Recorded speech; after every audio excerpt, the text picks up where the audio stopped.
ഇടുക്കി പണിക്കൻകുടി കൊമ്പുടിത്താലിൽ വീടിന് തീപിടിച്ച 4 പേർ മരിച്ച സംഭവം അപകടമാണെന്ന് നിഗമനം. ഷോർട്ട് സർക്യൂട്ട് മൂലമോ മണ്ണെണ്ണ വിളക്കിൽ നിന്ന് തീ പടർന്നോ അപകടം സംഭവിച്ചിരിക്കാം എന്നാണ് കരുതുന്നത്. 3 മൃതദേഹങ്ങളും പൂർണ്ണമായി കത്തി നശിച്ച നിലയിലായിരുന്നു ഉണ്ടായിരുന്നത്. പണിക്കൻകുടി കൊമ്പടിഞ്ഞാൽ തെള്ളിപ്പടവിൽ അനീഷിന്റെ ഭാര്യ ശുഭയുടെ അമ്മ പൊന്നമ്മ, മക്കളായ അഭിനന്ദ് എന്നിവരാണ് പൊള്ളലേറ്റ് മരിച്ചത്. കുടുംബം ആത്മഹത്യ ചെയ്തിരിക്കാനുള്ള സാധ്യത പോലീസ് ഇപ്പോൾ തള്ളിക്കളയുകയാണ്. തീപിടുത്തം ഷോർട്ട് സർക്യൂട്ടാണെന്ന് കരുതുന്നു. വെള്ളിയാഴ്ച അപകടം നടന്നു എന്നാണ് നിഗമനം. എന്നാൽ ഇന്നലെ വൈകിട്ടാണ് കുടുംബത്തിന്റെ ദാരുണാന്ത്യം പുറത്തറിയുന്നത്. ഇന്നലെ വൈകിട്ട് ഒരു 6:30 കൂടിയിട്ടാണ് നമ്മൾ ഇവിടുത്തെ അയൽവാസി വിളിച്ച് എൻ്റെ ഭാര്യനെ വിളിച്ച് ഇവിടെ നിങ്ങളുടെ പെര കത്തിക്കൊണ്ടിരിക്കുകയാണല്ലോ, വീട്ടിൽ ആരെങ്കിലും ഉണ്ടോ, അവരവിടെ പോയി എന്നുള്ള അന്വേഷിച്ച് കഴിഞ്ഞപ്പോഴാണ് നമ്മൾ ഇവിടെ ആളുണ്ട് എന്നുള്ളത് നമുക്ക് ബോധ്യം വന്നത്. അവരിവരെ അങ്ങ് പോയതായിട്ട് അറിയത്തില്ല.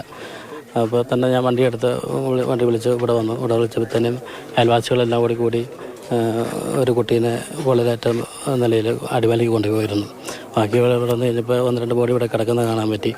ശുഭ, പൊന്നമ്മ, അഭിനന്ദ് എന്നിവരുടെ മൃതദേഹങ്ങൾ പൂർണ്ണമായും കത്തിപ്പോയിരുന്നു. അഭിനവിന്റെ മൃതദേഹം പൊള്ളലേറ്റ നിലയിൽ വീടിന് സമീപത്തു നിന്നാണ് കണ്ടെത്തിയത്. ഈ മൃതദേഹം ഇന്നലെ താലൂക്ക് ആശുപത്രിയിലേക്ക് മാറ്റി.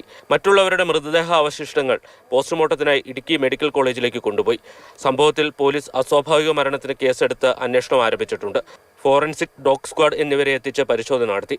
4 വർഷം മുമ്പാണ് ശുഭയുടെ ഭർത്താവ് അനീഷ് കോവിഡ് ബാധിച്ച് മരിക്കുന്നത്. മാതൃഭൂമി ന്യൂസ്, ഇടുക്കി.